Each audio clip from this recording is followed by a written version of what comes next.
আসসালামু আলাইকুম স্যার। ওয়ালাইকুম আসসালাম। স্যার আপনি কেমন আছেন স্যার? হ্যাঁ আলহামদুলিল্লাহ ভালো। স্যার আমি অনেক খুশি যে আপনাকে আমার স্টুডিওতে পেয়েছি।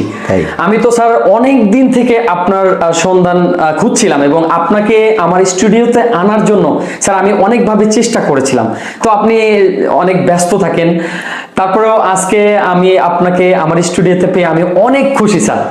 আসলে আমি তো অনেক কাজকর্মে ব্যস্ত থাকি, আমি সময় দিতে পারি না, তো আজকে একটু ছুটির দিন, একটু সময় করে আসলাম, দেখলাম যে একটু ফিরে আছি, যাই একটু দেখা করি। আপনিও আমাকে বলতেছেন কয়েকদিন ধরে, তো আসা হয় না, তো সেই সুবাদে আসা আর কি। তো দর্শক আসলে স্যার কিন্তু অনেক ভালো গান গাইতে পারে। আমি বেশ কিছুদিন হলো স্যারের সাথে যোগাযোগ করার চেষ্টা করেছি এবং যোগাযোগ করেছি, স্যারকে বলেছি আমার এখানে আসার জন্য। তো আমরা স্যারের কাছে আজকে গান শুনবো। তো স্যার আপনি দেখি সোশ্যাল মিডিয়াতে অনেক ভালো ভালো গান করেন, তো আজকে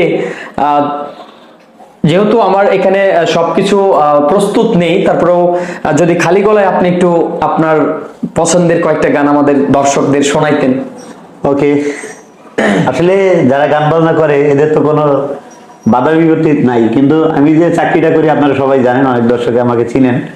তো আসলে যে চাকরি করি তাতে গলা নর্মাল থাকে না, তারপরও যেহেতু আজকে ছুটির দিন আর যেহেতু ফরহাদ আমাকে রিকোয়েস্ট করছে, আমি চেষ্টা করছি।